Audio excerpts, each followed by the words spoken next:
एक राजा हुए क्षत्रिय कुल में, जिनका नाम था वृषलदेव। उन्हें बिछलदेव के नाम से पुकारते हैं। वृषलदेव आपके क्षत्रिय वंश में, सूर्य वंश में। उनकी 7 कन्याएं थी और 7 कन्या विवाह के योग्य हो जाती हैं, शादियां हो जाती हैं, लेकिन सबसे छोटी जो कन्या थी वो किसकी शादी नहीं हुई, तो 7 कन्याओं को बुलाया। पहली कन्या को पूछा, पहली बेटी को पूछा, बेटी बोल तू किसके भाग्य का खाती है? कि पिताजी तुम्हारे भाग्य का। दूसरी से पूछा, कि पिताजी तुम्हारे भाग्य का। 6 बेटियों ने कह दिया कि पिताजी हम तो तुम्हारे भाग्य का खाती है।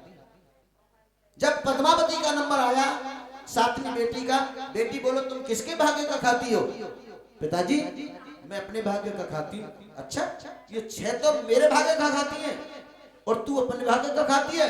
कि हाँ, दाने दाने पर लिखा है खाने वाले का, हर इंसान का जो खाने का जो दाना है हर सूरत में वहां पहुंचेगा, जो भाग्य का है उसे जरूर मिलेगा। कि अच्छा तेरे भाग्य को ही देखूंगा, मैं तेरे भाग्य को ही देखूंगा। ठीक है, तो आज देखिए मंत्रियों को बुलाया, शाम का समय था, और कहा दरवाजा बंद कर दो। सुबह होते ही दरवाजे पर लंगड़ा, लूला, कोड़ी, कलंकी, पशु पक्षी जो भी मिल जाए और सुबह ला करके इस पद्मावती के साथ में इसका विवाह करवा देना, फेरे डाल देना, और फिर मैं देखूंगा कि ये अपने भाग्य का खाती है या मेरी भाग्य का खाती है। बड़ा सोचने का विषय है। ऐसा ही हुआ, दोनों पिता और बेटी में वार्तालाप होने लगा। भैया जी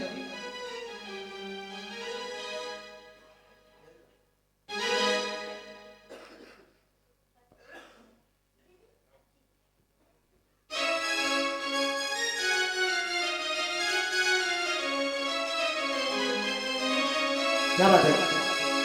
अरे बाबुली काहे गोरार बढ़ावे बढ़ावे बढ़ावे बढ़ावे बढ़ावे। अरे बाबुली काहे गोरार बढ़ावे, हर कोई अपने भाग्य को खावे।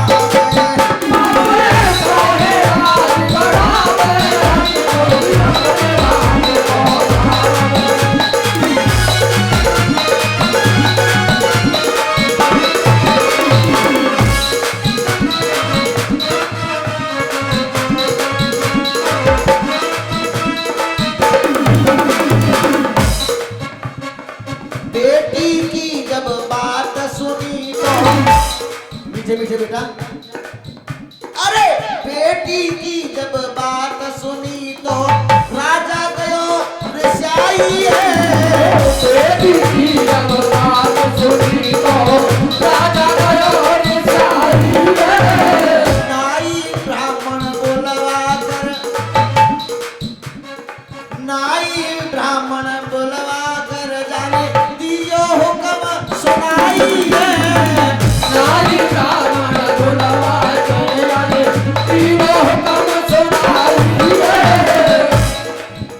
अरे सुबह होते ही दरवाजे पर जीव जनावर पाई है। सुबह होते ही दरवाजे पर जीव जनावर पाई है। अरे जा छोरी को, जा लाली को, जा बेटी को माई के संग में तीनों ब्याह रचाई है। जा बेटी को माई के संग में तीनों ब्याह रचाई है। हो बाबुल काहे को नारी बढ़ावे, हर कोई अपने भाग्य को खावे।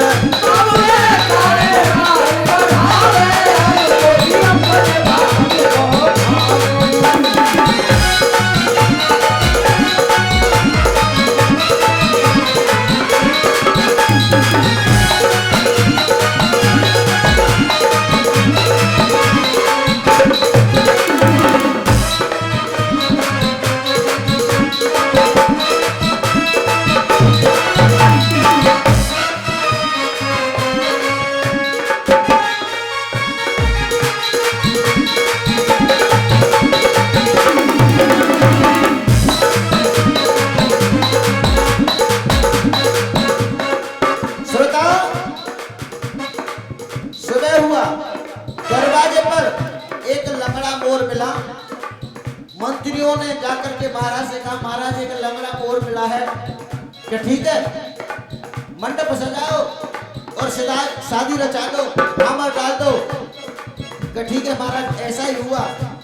राजा वहां आते हैं, शादी हो गई और कहा, जा पद्मावती, मैं देखूंगा कि तू अपने भाग्य का खाती या मेरे भाग्य का खाती है। जा निकल जा मेरे दरबार से। आज ये वहां से निकल जाती है और बिया बांधनेवाल में पहुंच जाती है। शाम का समय हो जाता है और मोर को कंधे पर बिठाए हुए है, अपने पति को कंधे पर बिठाए हुए है। आंधी तूफान चलने लगे, अंधेरा हो जाता है। मोर को ऐसे थोड़े ऊंचे रख दिया जिससे कि वो नीचे बैठ गई। और देखिए क्या हुआ भैया, क्या बात है।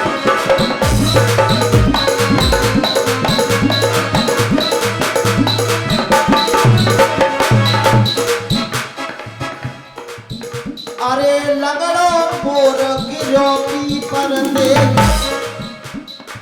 लगड़ो मोर गिरो की परदे, दीनी जान गवाई है। लगड़ो मोर गिरो की परदे, दीनी जान गवाई है। लगड़ो मोर गिरो की परदे, दीनी जान गवाई है।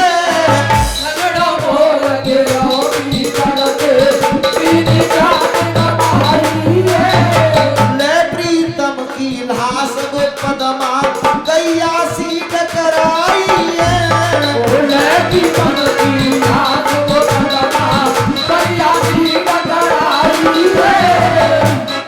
वो कैसे रो रही थी? रोना स्वर में चाहिए, गाना वही अच्छा लगता है। और हर आदमी जानता है कि सुर में गाय रहो कि बेसुर गाय रहो। अरे के नैनन दे बरसे जल की, अरे रोए रोए की पद्मा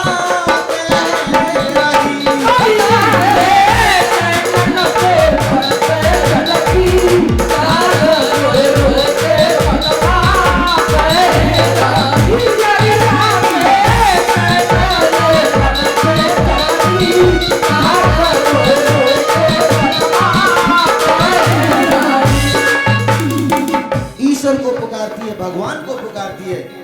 उधर में उसी समय होता क्या है, भोलेनाथ की कृपा होती है। अरे घूमत घूमत उसी बनी में से पार्वती के आई है। घूमत घूमत उसी बनी में से पार्वती के आई है। रोमत देवी आए, रोमत देवी पद्मावती तो दया उमा को आई है। रोमत देवी पद्मा तो दया उमा को आई है। हो बाबुल काहे को रार बढ़ावे, हर कोई अपने बाती को आवे। बाबुल काहे को रार बढ़ावे, हर कोई अपने बाती को आवे।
लास्ट गली रह गई, कोई बात नहीं।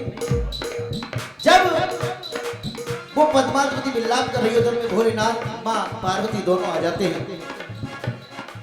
और वहां उस रोती पार्वती ने पद्मा को देखा, महाराज ये दुखियारी है, इस पे कोई कृपा कर दो।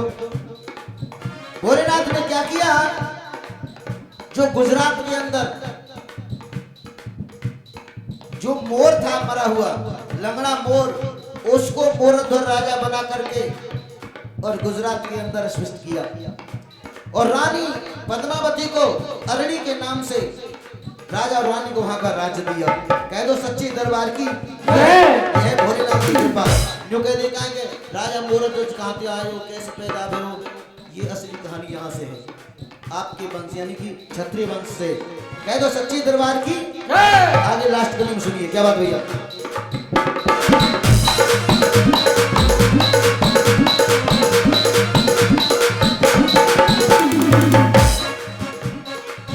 जब कोई चारा नहीं रहता तो कोई न कोई जीविका चलाने के लिए कुछ तो कुछ करना पड़ेगा पहलवान जी। चाहे कोई बेलदारी करे, चाहे भट्टा पे ईंट ढोबे, चाहे मकान बनावे, चाहे कोई जागरण करे पूरा भैया की तरह हमारी तरह, चाहे कोई पहलवानी करे, दो पैसा का रोजगार देखें सब। तो इसी प्रकार जो राजा वृषलदेव थे असली, जो कहा था कि तू कौन के भादों खावे, तो कोई ताऊआ राजा ने, बड़े राजा ने जाके आक्रमण कर दिए और राज का सब छीन लिया और भादे भगा दिए। ये होती है भाग्य की कहानी समय की। और आज जीविका चलाने के लिए वही राजा और गुजरात में वही पहुंच जाता है और सूप बेचने का काम लेता है। सूप ले लो, सूप ले लो, सूप ले लो। गली में चिल्ला रहा है। वो पद्मावती इस आवाज को सुन लेती है और बांदी से कह रही, बांदी तू जल्दी से जा और इसे बुला के ला।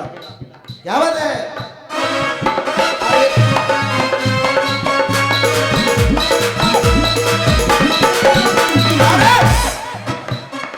महलन में बुलवाए भूप को, महलन में बुलवाए भूप को, अरे कुछ के आसन डाले, महलन में बुलवाए भूप को, आसन डालो। और क्या, अरे भोजन दियो परोस, मुखिया जी भोजन दियो परोस, भूप ने तू का